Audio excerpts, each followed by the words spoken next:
Charles Holden was on his way home from work when he decided to stop at a fast food restaurant near his house in Harrington, Delaware. After grabbing a quick bite to eat, Charles left the store and got back in his truck. He turned it on and he was about to drive out of the lot when he stopped because there was this man running towards him, waving, trying to flag him down. And when the stranger got close enough, he told Charles that his sister was having a baby and he needed a ride to the hospital, which was about 20 minutes away. Charles drove him approximately 3 miles in the direction he had asked to go before pulling over on the side of the road and telling him, "This is as far as I'm going to take you." Charles lived only about a block away and he didn't want to drive too far away from home so late at night. But the stranger, upon hearing he was being let out so soon, suddenly became angry and he starts screaming at Charles, "Hand over your keys, hand over your wallet or I'm going to kill you." Charles, meanwhile, was on edge just being in the car with this guy. He turned off his truck, he ripped the keys out of the ignition and he leapt out of his truck and started running. But as he's running, he turns around and sees the stranger has also leapt out of the car and was now sprinting up to him with a screwdriver in his hand. And so at some point, Charles just stops and he says, okay, I'll give you a ride wherever you want to go, and then you can have my keys, my wallet, you can have anything you want. And so the stranger runs right up to Charles and he pokes him with the screwdriver and kind of gestures for him to go back to the truck. They finally get to the vehicle and the stranger tells Charles to get in the car and then wait. But as soon as Charles sat down, he fired up his truck and sped off.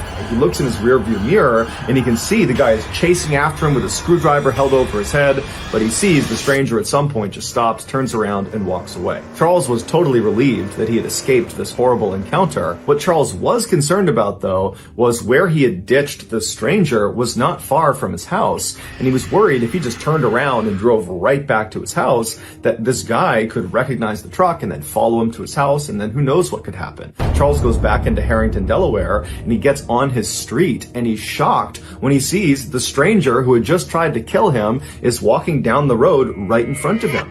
But luckily, the stranger did not hear or see Charles pull onto his street, and so Charles immediately throws it in reverse and he gets out of there and he drives off. At this point, Charles decides he needs to tell police. He calls 911 and he tells the dispatcher about what had happened earlier and how this guy is now lurking around his property. And the dispatcher tells him they'll send an officer out to him. And so a few minutes later, an officer showed up at the payphone where Charles was, and they told Charles they would escort him back to his property. And if the stranger was still out in the area, they would arrest him. And so the two of them made their way back to Charles's property. They get there, the stranger's long gone, and then Charles goes into his house. There's no sign that anyone was near his property. And so Charles thanks the officer. He feels totally relieved. But before the officer leaves, he asks him if he wouldn't mind doing a quick sweep of his mother's property. She lived right behind Charles on the other side of some bushes. He told the officer her name was Dorothy. She was 70 years old and she lived alone, and he just wanted to make sure nothing happened to her. The officer said, "No problem, I'll go check in on her." So the officer leaves Charles and goes across his backyard through those bushes into Dorothy's backyard, and right away he can see the back window on the back door has been smashed and the door itself is slightly ajar.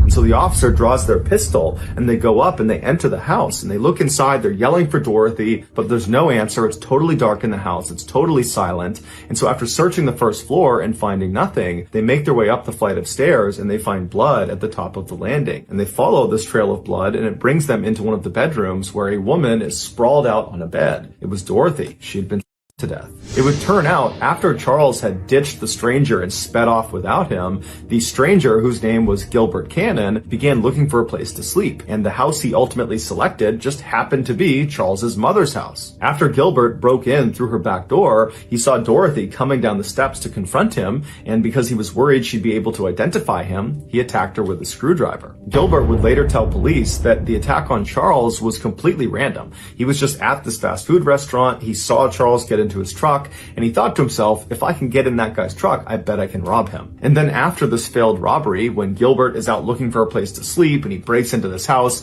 and this woman comes down the stairs that he attacks and kills, he has no idea that this woman, Dorothy, is Charles's mother. The entire night was one big horrible coincidence. Gilbert would plead guilty to the murder and would be sentenced to life in prison without the possibility of parole.